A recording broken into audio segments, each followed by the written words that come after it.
Hello everyone, how are you doing? This is MD Tech here with another quick tutorial. In today's tutorial, I'm going to show you guys how to create and customize charts in Microsoft Word. So this should hopefully be a pretty straightforward process here, guys. And without further ado, let's go ahead and jump right into it. So all you have to do is select the Insert tab, and then go and right above where it says Illustrations, select the Chart button. And now at this point, you can customize different settings. It's similar to Excel, and it actually has the Excel functionality. So if you want to insert whatever type of chart you want to, you can also modify the data as well once it's embedded into the Word document. Go ahead and select the chart type and then select OK. Now at this point, go ahead and modify the data as you see fit. And if you close out of here, you can adjust the name of the chart as well as the other axis information and other pertinent information.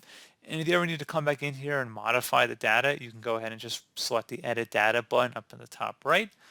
And there you go. You can just modify it, add new charts or a series. You can just expand it as well if you need more columns or rows. So pretty straightforward process, guys. Do hope I was able to help you out. And I do look forward to catching you all in the next tutorial. Goodbye.